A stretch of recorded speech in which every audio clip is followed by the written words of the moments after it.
but they still need to click one click away.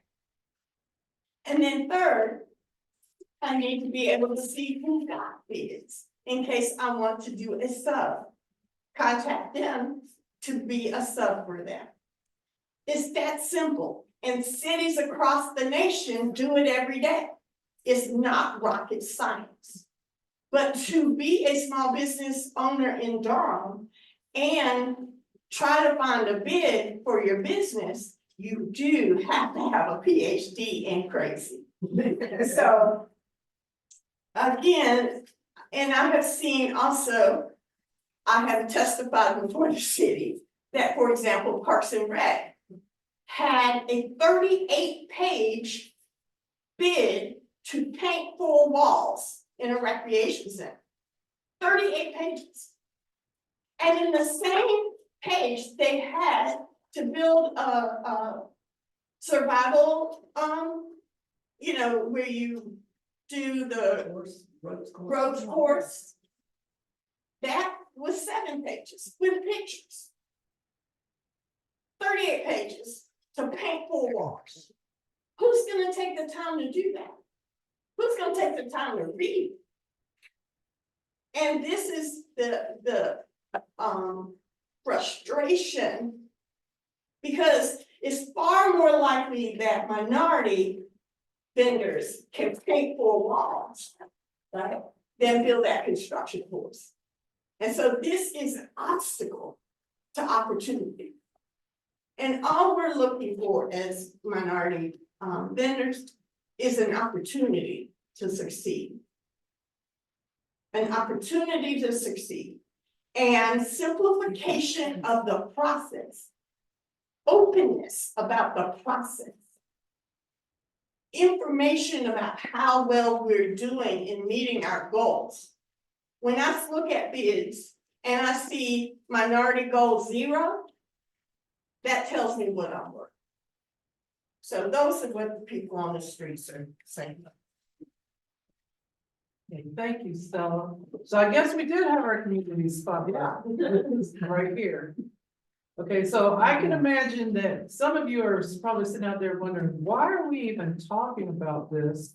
And what's the other half of the story?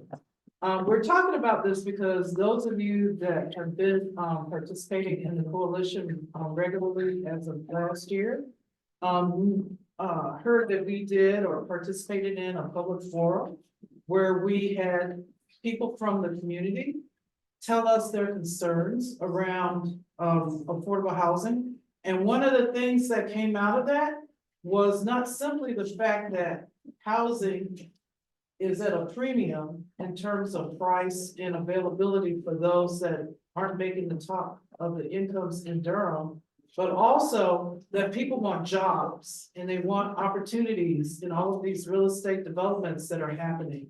And so that's the reason why we're discussing it today. We always in the coalition have talked about units and the number of units that are available for people for affordable housing. Today, we're talking about if people can even afford to live in those units once they've been built because of lack of opportunity to some of this business, these business projects and contracting opportunities that we have in the city. So that's the reason why we're discussing this today. And when we get to the conclusion of this, I'm hopeful that as you're hearing these comments, you will start writing down some ideas of what you think the coalition can do or should do, if anything, around this topic. So with that, I'd like to now that we heard the plea from the community, let's hear how it's supposed to work from the city. And we have today 2 individuals, Sheila Faucette and Timothy Jackson, who are from our city finance department. And they have graciously and generously given us some of their time today that they can present to us the way it's supposed to work and what some of the limitations are around getting contracts, especially around a lot of the activity wealth that's going on in Durham, helping us understand better what is possible with the current process and what is not possible. And with that, Sheila. Is Sheila there? She's here. Okay. I'm here. Hi, Sheila. Good afternoon. Yeah, that's what I was afraid of. Okay. Can you hear me well? Yeah, so we, Take that out. yeah, I'm gonna take this out. Hold on just a second, Sheila. We're not able to. hear Okay, you. can you try that again, Sheila? Can you hear me? Nope. Yeah. Oh, Yeah. Y'all didn't see the panic mode in that. Oh my gosh, it's not gonna work. Okay, Sheila, we can hear you now. Yeah. So You can hear me? Yes. Okay, good. Okay. All right. So who's gonna control the screens? Do I need to? I got it. Got it? You'll advance when I ask you to advance? Yes, I will. Okay. All right. I am. Wonderful. Good afternoon. Thank you for having me today. I am Sheila Faucette. I am the Deputy CFO with the City of Durham. And I also have on the line with me today or in the Zoom is Dr. Timothy Jackson. He is our new UBC manager, Underutilized Business Compliance Manager. And I've been with the city for about 19 months. And Dr. Jackson has been on site for 3 whole weeks. So he's fresh out and with us. We're glad to have him on board and we're looking forward to him moving our program forward. And so with that being said, I'm going to give you a presentation today on the Equal Business Opportunity Program. And we call that at the city, in short, EBOP. And so we have our agenda up and we're going to go over the abbreviation guide. We're going to talk about the underutilized business staff. We're going to also talk about the program purpose, the exclusions to EBOP, our timeline, goal setting, the fiscal year 2023 annual report, and the data, as well as the 2024 priorities that we have upon us. And then we'll have a little bit of opportunity to talk about some question and answer period. So I'm ready for the next screen, please. So this is my abbreviation guide. I'm not going to go through them all because we only have a little bit of time. So I'm going to hit those heavy hitters. And we've kind of already defined that first one that says EBOP, the Equal Business Opportunity Program. And that is the city's race and gender supplier diversity program. You will also hear me speak on HUB, which is historically underutilized businesses. And that refers to the North Carolina Department's certification program for underutilized businesses. You will also hear me say MWBE, and that is the Minority or Woman-Owned Business Enterprise. You'll also hear me briefly talk about the SLBE, and that is the Small Local Business Enterprise Program with the city, and it refers to our race and gender neutral supplier diversity program. And then last but not least, UBC, that stands for Underutilized Business Compliance, and it refers to a division in our finance department that is actually responsible for EBOP as well as SLBE. So next screen, please. So I wanted to give you the opportunity to see the faces of our underutilized business compliance staff.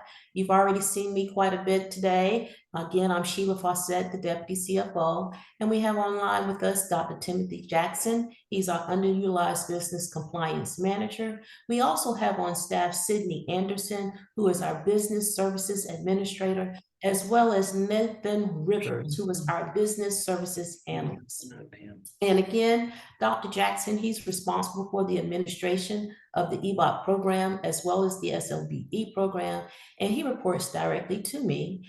And I also provided a link for you to our Underutilized Business Compliance Division website. So when you have the opportunity, feel free to go back there and learn a little bit more about us. Next slide, please.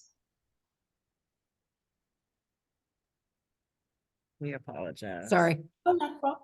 Oh, but you did. Well done.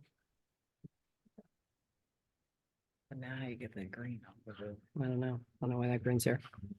So weird. Yeah, it's not showing the whole screen. Can you shrink it a little bit? Yeah, we can try. The problem is the Zoom part, we can't hit the Probably stop better. sharing and then start it again. All right, we're gonna stop sharing for just a sec. Sorry, y'all. So this is the full screen. Yes, but I now you think- gotta figure out how to. I think it's too big. I think we need to go back to this. That's what I think. Slideshow, Current slide. yeah, But then she can't. I see don't it. think she You're can not see the whole sharing thing. it. Yeah. Okay, we're trying to figure out what's best for the room as well as the people on Zoom. Competing needs is what I'm saying. Competing needs. All right, we're gonna share the screen again.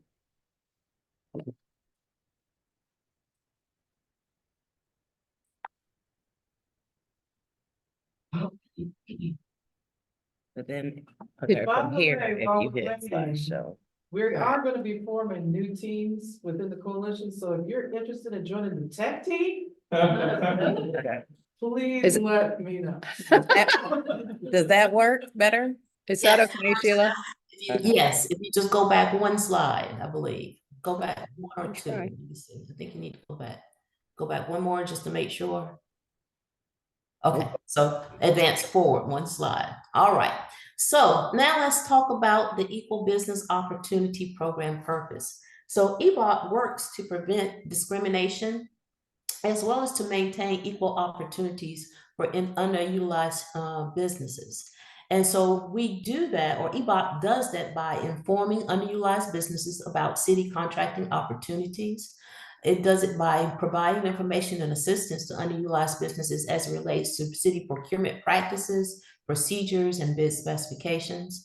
It also sets goals, or MWBE goals, participation goals, for eligible contracts valued at $30,000 or greater, and that is key. And it also, by evaluating bidders and contractors' achievements of contract-specific goals or good faith efforts to meet those goals, by working with city departments to facilitate prompt payments to underutilized businesses, as well as to ensure items stay in compliance with contract-specific commitments, as well as by reviewing and addressing complaints and suggestions concerning the program, as well as collecting data to evaluate our program and other city contracting initiatives. Next screen, please. So what is EBOP not? So I wanted to put in here some of our exclusions for the program. What is key is when you see what we do in UBC as the administration of the program, and what you will see in my reporting are these exclusions. These are the things you won't see. So what's really key is that you have to be a certified minority vendor in one of the three programs. And our ordinance outlines this very specifically. You have to be certified with HUB, North Carolina DOT's Disadvantaged Business Enterprise Program, or the Small Business Program, the SBA Business Development Program, in order for you to be a participant, official participant in our program. We do not handle any or set goals on any contracts or projects that are valued less than $30,000. And any projects that are funded with federal dollars or grants, state or federal grants, those items are also excluded from our program. What is additionally excluded from our program are those community development project contracts. And why are they excluded is because those programs are normally funded with federal dollars. And the federal government has their own rules and regulations as it relates to those federal participation goals. So that's not a part of our EBOP program that we track specifically in UBC. Another area that is an exclusion are any agreements. And why are agreements excluded from the program is because EBOP is a procurement-focused program. In order for us to set goals on it, we have to have a solicitation, meaning a bid process, in order to actually set those aspirational goals. And normally the agreements that we have with the city, they do not require a solicitation. So that's the reason those items are excluded from our program. Next slide, please. So we wanted to give you a little bit of a historical program timeline around EBOP, where we started in 2014 and where we are today. along with some of the improvements that we've done. So I'm going to take you back to 2014. In 2014, the City of Durham, along with the County of Durham, we did a disparity study, and we had separate analytical reviews, separate recommendations and outcomes and goals set from that study. In 2016, the City of Durham, what we did was from that disparity study, we went through and we established our new EBOP ordinance, and we set those goals accordingly based on our disparity study. And then in 2019, it gives you a little bit more about our historical departmental transition. So in 2019, we had the Equal Opportunity and Equity Assurance Program, and the city kind of made a small transition and made that the Equity and Inclusion Program. And at that point, we had the Contracts and Compliance Division was established. Next slide, next slide, please. Then in 2022, the Contracts and Compliance area became the Underutilized Business Compliance Division, UBC, and that division was moved from Equity and Inclusion to Finance. And we did that in order to have a more tight-knit collaboration between purchasing as well as the compliance department, because a lot of what we do and the basis of our program is based on procurement as well as North Carolina general statutes. So in April of 2022, we established a departmental contracting work group to review our EBOP program and to make recommendations as well as to start some improvements around the program. In September 2023, we established and generated our first EBOP annual report, and we'll talk a little bit more about that in the next screens coming forward. And in 2024-2026, we have a number of program priorities that we plan to implement to actually improve and continue to improve our EBOP program. Next slide, please. So goal setting, want to talk with you a little bit about our goal setting. The City of Durham, we have aspirational annual goals for our EBOP program. There are aspirational goals, they're not quotas or set-asides. And this, again, the city, we set specific project goals for those eligible projects that are valued at $30,000 or greater. And those goals are based on the number of certified minority and women contractors that are available to perform the scope based on the project director scope that has been presented to the UBC department. And I've put up here for you our current goals. And our current goals for construction are 11 and 7, for minority and for women. And then for professional services, 8 and 6, services, 7 and 5, and for goods, 2 and 4. The next slide, please. So let's talk about our 2023 annual report. So when giving out this or creating this annual report, we had a few goals in mind of what we wanted to do. First, we wanted to enhance our transparency and our accountability for the city as it relates to our EBOP program. And we wanted to highlight our improved data collection.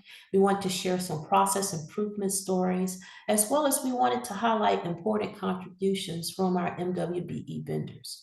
And I've again provided a link to that annual report. When you have the opportunity, please feel free to go and peruse the website as well as the report to learn a little bit more about our program. Next slide, please. So this is our FY 21 through 2023 MWBE subcontractor payments. And as you can tell from 2021 to 2023, it is very hard to discern that trend at this point because of the EBOP, because of the COVID-19 pandemic. Of course, things are kind of up and down, and that is the height of the pandemic there. But you can see where we did have a decline in our prime contractor payments. We did have an increase in our subcontractor payments during that time span. Next slide, please. So let's talk about where our priorities are right now and where we are with EBOC. So we're planning to, or I shouldn't say we're planning to, we are already in the heart of improving our data collection and our reporting. And how are we doing that? We are making sure that our vendors that are in our system are coded and that they are certified with one of those three programs that I identified earlier in the presentation. And so we're doing the best that we can to make sure that data is where it needs to be so that we can make sure that if you are a minority vendor, we are counting you and that you are showing up in our reports. We do plan to collect vendor feedback through vendor survey. And what we heard earlier today is very good feedback to us that we will take into consideration and moving forward. We are working on our ordinance rewrite and review. So we found that our ordinance was not in the light in which the city operates to this day. So we've gone through and we've revised that ordinance and updated it to reflect more how we do business at the city today. And we also, what we did was we added a policy this time so that we are more in line with other city municipalities in how they do things. And so also what we're planning to do as one of our priorities is to enhance our outreach and business development. And some of those things that were mentioned earlier, we already have on our horizon to do.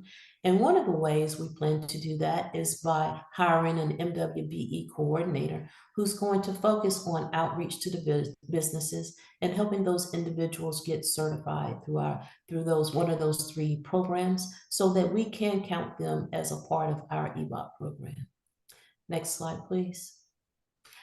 That is all that I have for you. I think I exceeded my 10 minutes. I tried to move through that as quickly as possible, but I'd be happy to take any questions. Dr. Jackson, I would be happy to take any questions that you can have for us at this time.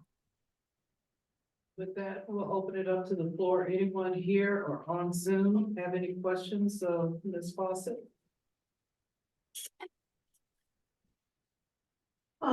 Ms. Faucette, as you all are redesigning the program, I need to understand as a small business person, I am HUB certified, so that it's not me. But why someone who is painting 4 walls why someone who's painting 4 walls has to go through again the certification process with the state agencies when you're not doing state contracts, you're not doing federal contracts. Why do they need to be engaged in those certifications to do local work? It seems to undermine what the small local business ordinance is meant to do. It's meant to make jobs available to local businesses, but you're asking them to go through a step that is not simple. So may I interrupt you so I can keep that first question focused on that first point. So, and then we'll go back to that because I don't want to push too much out to where everybody can't follow the first part of your question. And I believe your first part of the question is, why do vendors have to go through that certification process? And did I get that question correct? I believe that was your first question. That's Okay. correct. So vendors do not have to do that. Okay, that is totally the vendor's choice if they want to be a certified vendor. However, there's more benefits to being a certified vendor because you get on the list first. We're going to pull you from that program and we're going to send your name to that project manager who has the ability to go out and solicit for that program. But you are not required to be a part of that. We encourage you to be, but you are not required to be a part of that program. Now, what's your second question? I think you were talking about Again, if you're a local painter, a local carpenter, and you're doing local work that does not have federal or state dollars attached to it, because you said those were excluded, why do you have to go through a state or federal certification? Why isn't there a local certification that you go through? Or why do you to be put on the list as a small local business.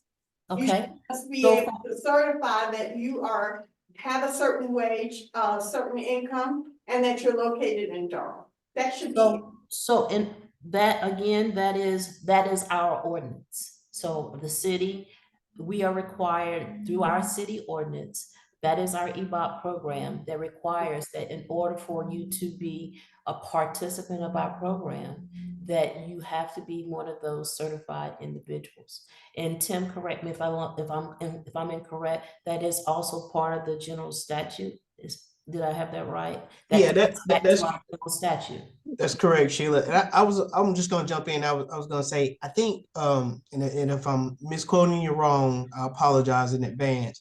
But I think you're mainly referencing the tediousness of some projects, like you referenced a 38-page solicitation. And what I was gonna say is, you know, different projects, to answer your question right out, for a four-wall project, that would seem to be not a long solicitation, but you're correct, it can be a long solicitation. But one of the things that we want to do in the UBC office, especially a benefit for you, especially if you're certified, is when you get those solicitations, you should be able to call us and say, hey, I'm not understanding this. Is this reading correct?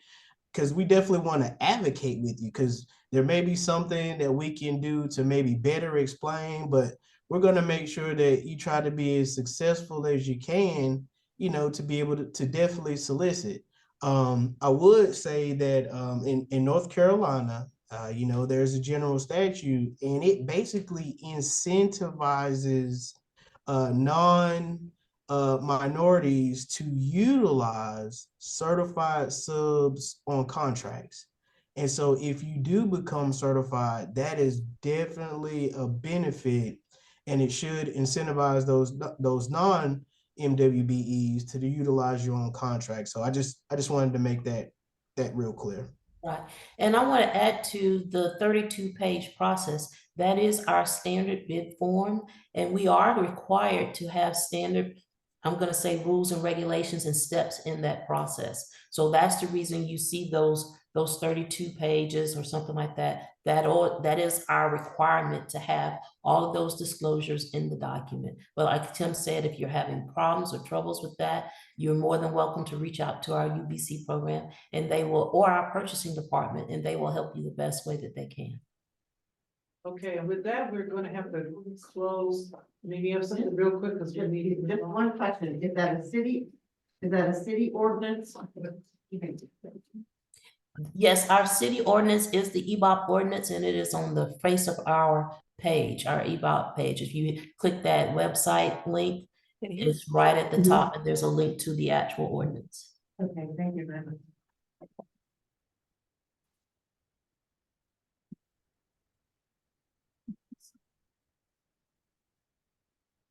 All great questions, and so now I'm going to try to wrap up this discussion by connecting what we just heard and the frustrations that we heard from the community with how this is related to affordable housing, so that there's a clear understanding of the connection. So if you could bring up the next presentation.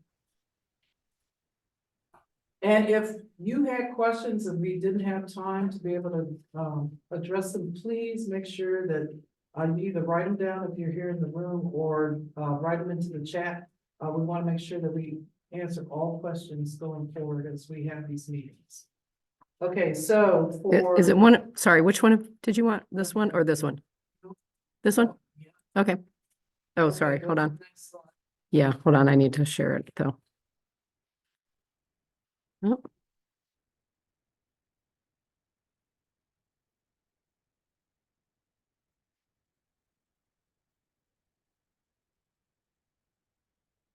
Okay, so what we heard is that there are 3 categories of contracting capabilities here in the city for minority and women contractors. Yeah. We heard that there is a category called professional services. We heard that there's a category for construction, and also a category for services. So let's break that down to really what that means. On the slide, what you'll see is an actual update from today's Indeed.com, which is one of the resources that people have for finding jobs and opportunities in the city. And where to go? Sorry. Again, just trying to get it on a slideshow, but it's just not cooperating. Again. Yeah, how do I do that? Come over here and show me. We've been wondering how to do that. Oh my God. How did I not even know that? Okay. Thank you, whoever that was. Yeah. All the way to the bottom. I know, at the bottom. All righty. Is this where you wanted to be? Nope. Next one? This No, one? right here. You're good. Okay. Okay, so the information you see on the screen is real time We don't know that. from this morning. From the professional services standpoint, this is, contractors that do things like project management, any kind of legal, assistance with real estate. This is all real estate, okay? This is not a different category. Anything they do with brokers, consulting, etc. What you'll see is that according to payscale.com on the internet, the average income per year is between 69,000 and 160,000 for this category. This puts the people that make this money into that 60% and above category, which means that they can afford at a minimum a $208,000 house. Okay, so that's the reason why people get upset when they say, I can't afford this, because we're already starting beyond where a lot of people are making income in this city, okay? The second one is, and off to the side, you'll see an actual ad from Indeed.com. And you'll see what the wage, salary, targets are for that position, okay? The second one is the construction category. According to payscale.com, the average in this category is 71,574. These are people that are actually like hammering nails, putting out the wire, putting in pipes for plumbing. They are right at about 80% AMI for a 3-person family, which means that they can afford a house up to, not above, but up to 233,000. Okay, and then the next slide.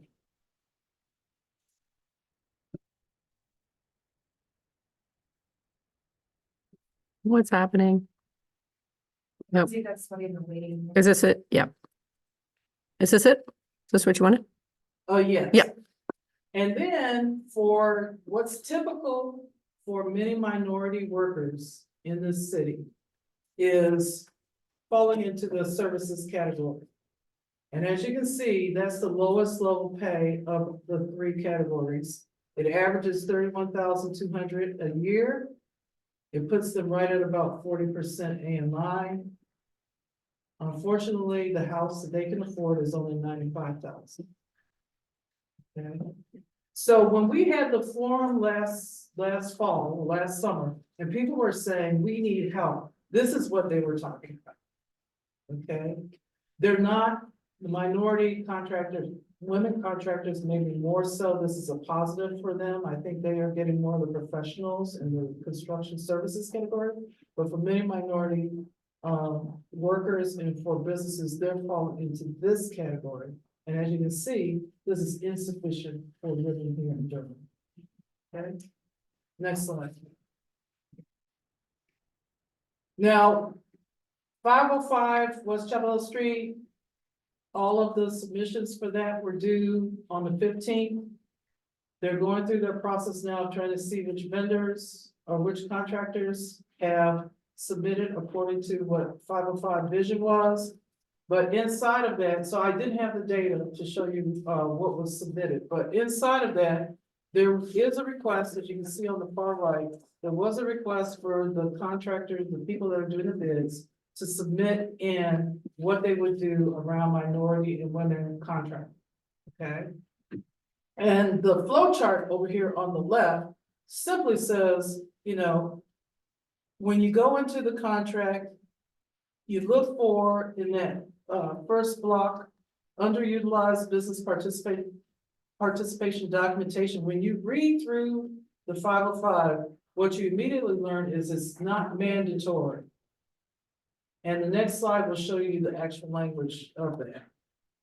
It says in that second paragraph, I believe, it says that it's not mandatory.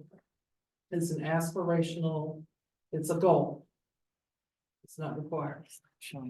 And as you can see from inside the 505, those were the targets for each of the different categories: professional, construction, and services. Okay, they're not high, but they are within the bandwidth that Sheila just reviewed with us from the finance. Maybe you can go back to the previous slide. Mhm. Okay, and then question, why is this a concern for CAHT? Basically, residents are not in the wealth stream. They're not in the wealth stream because they're not able to participate at a higher level around this contracting activity in the city. And as a result, marginalized communities are not seeing they're not able to generate wealth, not sustainable. And then what does this mean to CAHT? It just means that as housing prices go up in the city, people are not able to keep up with it. And this is part of the reason why. They're not getting the business, they're not getting the jobs that pay to the level where the houses, our housing, I think it's like 460 something thousand is the average price for a house now in Durham. And if you're only making 31,000 a year, there's no way you can get there. Okay, next slide. Next slide. Cynthia, can we just pause for a second? Because for some reason, the whole slide is not showing to the people online. Talk amongst yourselves. No, there is a question. Is it possible to change goals to requirements? No. No. I'm just gonna- Is Sheila still online? She can answer that question. but Yes. She explained to me, the answer is no, and she can explain why. I'm just gonna try to get the presentation back on. Can the people But- online hear her speak? They can hear, they just, the screen share was not working. Here comes Sheila. And would you repeat the question again? I want to make sure I got that question correctly. I think I know what you asked, but would you repeat the question again? Is it possible to change goals to requirements? And are you meaning overall goals, or are you talking about the goals on the 505? I think in general, is Just it in general. possible? Yeah, is it possible, if we know what the goals are, can we, like for the 505, can we just plain state to the developer, those are our requirements? No, we cannot make it a requirement per se. We put it out there and we ask for them to do that.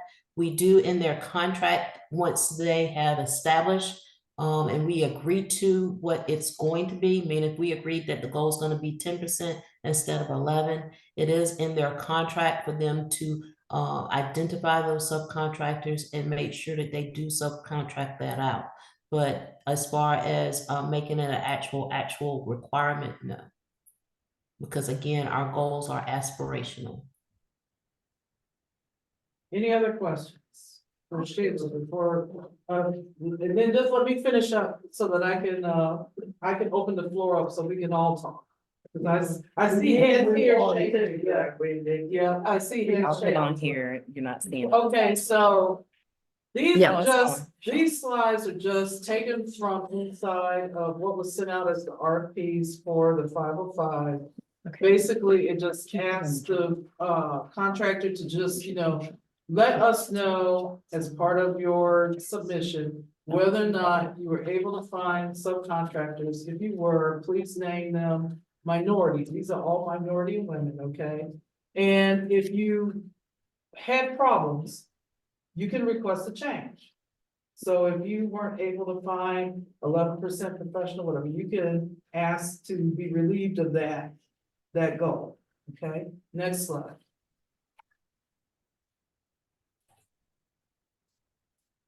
And then you're asked, well, did you try? did you do a good faith effort try to meet these targets? And so you get to self-assess whether or not you did do a good faith. And then as part of that, how did you reach out? Did you negotiate? Did you run into problems with, being able to find people, businesses, et cetera, et cetera? So all of this was in the 505 package. And all of that was submitted for review last Wednesday. Okay, next. So now I'm gonna open it up to the membership. We only have, I'm gonna say 5 minutes, because I wanna hear what the membership has to say, anything.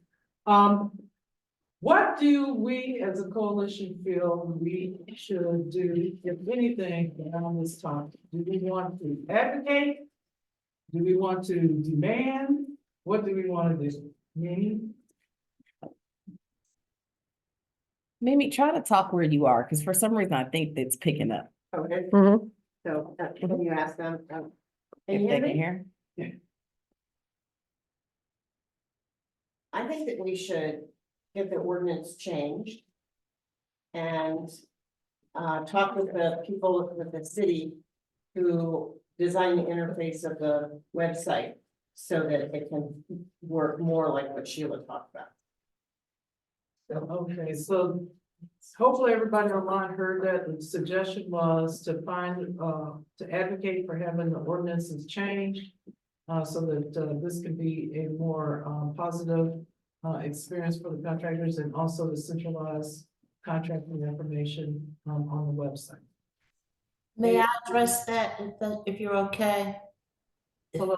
This is Sheila. May I also provide a comment along those lines?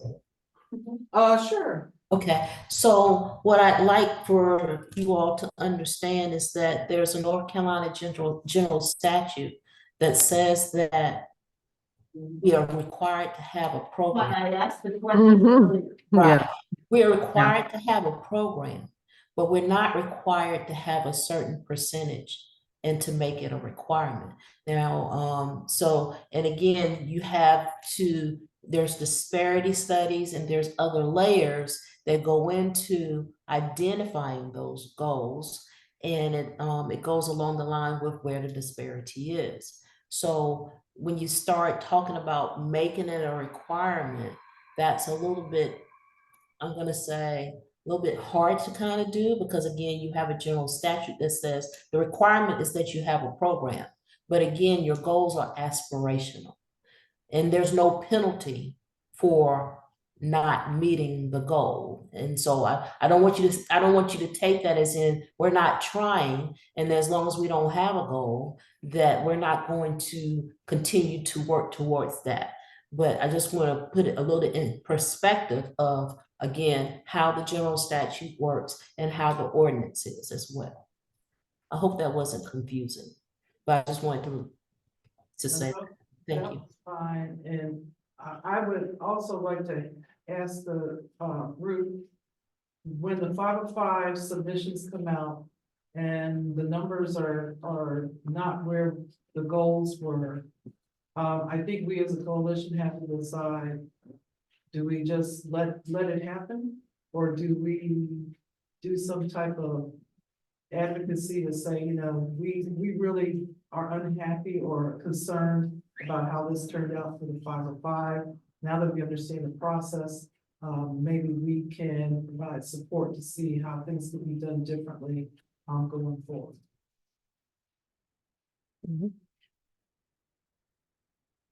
And we have a few announcements here, and I think maybe first we should talk about a request we got from the Walltown Community Association today for support in the budget hearing at City Council tonight. That they are requesting support for their advocacy of, I think it's 500, how much? 5 million for repair of the environmental damage, lead in the parks. And then also a position, in the 150,000 for a planner to, do, neighborhood planning, have a neighborhood planner. And, Nate Baker has put forth that, that proposal. And it can't be done without extra budget. The planning department says we need extra budget to do that. So we are supporting, Walltown is supporting, Nate in that request, and they have asked us to sign on with them. So we would like some discussion in the group here about, are you on board with that? Shall we support that? All in favor? At least I see a lot of thumbs up. Okay, Cynthia has offered to go to the budget hearing tonight, and make that, tell her that we're behind her. And, and of course, everybody is individually encouraged to do that. I'm not sure whether that, we got an email from Brandon Williams to Danielle, who is a member of our coordinating committee. I don't know whether that's gone out to the membership, the whole email list or not, but, if you can individually put in a word for that, either in person on Zoom or by email, you're encouraged to do so. Then we have a report from Jim. Well, also a continuation of low fare. Free fare. Free fare. Okay, oh, yeah, also the continuation of free bus fares. So Becky, should we, have we voted, so we voted on the other one, and Cynthia is going to, speak, it'd be great if she could also add this one, that could come from White Durham. Everybody, Everybody agree? Everybody agree? Okay. Can I ask a question? Right, so, and it's my first time here, Chelsea Cook, I sit on city council, I know a lot of you. What is your process by which you decide whether or not the coalition is going to support? Is it just a hand raising of whoever happens to show up to this meeting? Do you have like certain number of people that you talk to? Are there specific folks who are members that get to vote? Like, what is the process? That's a good question, Chelsea, because we're not making it bureaucratic, but we're gonna be formalizing it a little bit Okay, more. And great. we'll be talking about that in. Okay, great, because it feels very mysterious and even and I'm like, am I voting? I don't know, I have kind of offered that to the group today, if the coordinating committee had not talked about these issues before now, and have been generally supporting, the coordinating committee is about a dozen people or so. They're self-appointed, and if anyone who wants to attend the meeting, or if you're willing to make commitment of sticking with it for a year, we welcome you to be on it. And maybe if we get to where we have 50 people, we can't handle that, maybe we might have to. Fair. Yeah, I mean, and that's another concern of like it being in the middle of the day in a work week. Like, I know that there are so many people that wanted to attend that aren't able to, so that's my only. Yeah, and ideally, we'd like to, before we have a vote, well, we've been in transition, and we're working on our actual rules, our structure. It's been pretty loose for many years. So come to the April meeting. Okay, I will. Okay, because that's what we're gonna talk about, all of the processing of this group. Okay, thanks. And this is not the first time the group has talked about any of these issues. There was a forum last month that was around the free fares. We had it, at the bus station, and about 50 people showed up for it. So this is not the first time the free fares has come up. It's come up over and over as a position. I think it's a written position of the coalition. The affordable housing piece 505, that's our thing. We've been doing that for what? So Yeah. it may seem like a small group now, but we've been on, there are people on Zoom and we've been working these issues. This is not like something we haven't been working on. Sure.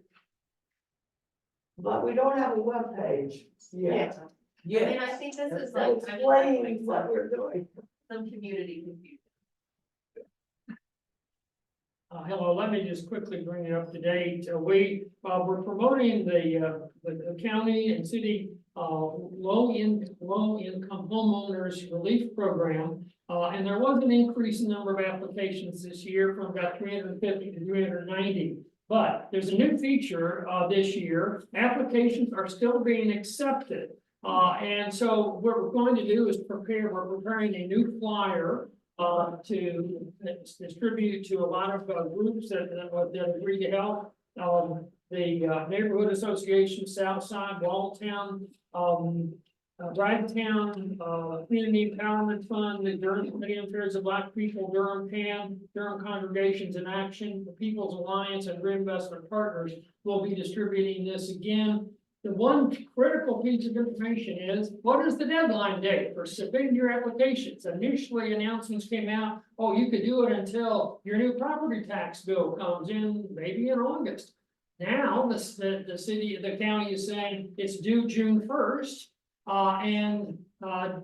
talking to them to confirm that, they say, well, we may have to move it up still more because we actually have to finish all the processing of applications and the payment of rents by the end of June from this fiscal year budget.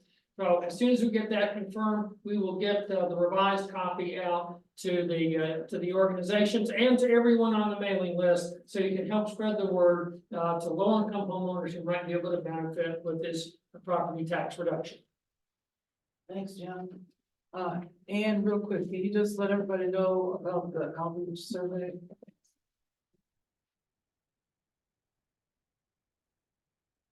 Yeah, the coordinating committee decided to extend the deadline for the survey, so I think there are some of you in the room that have already completed it, so thank you. And for folks online, I will be sending another email out since we came to the Zoom meeting. I should. Anyway, we wanted to give people a few more weeks. And to the previous conversation, some of the questions in the survey are, how would you like to be involved in weighing in on, would you like to know about things? Would you like to vote on things? So that's why it's important. We're trying to get as many people to fill out the survey as possible. Thank you. As I indicated earlier, April is going to be a pretty important meeting. I would like to ask as many members as possible to attend. We're going to do a celebration for Jim and Becky. As they move on to different roles, they're not leaving us, they're just going into different roles with us. And then Larissa and I will be walking through some of the things that will be changing, just slightly for the coalition. Nothing to be worried about. Hopefully it'll be better. Needs to be even better. And then does anyone else have any other general announcements before we adjourn? I just would like to know, thumbs up, thumbs down. Were you okay with today's session? Thumbs up or thumbs down? I see most of thumbs up. Okay, I don't know about the Zoom folks, if they can raise their hands or not, but I do want to thank also Timothy Jackson and Sheila Faucette for taking time out of their busy schedules to be with us today.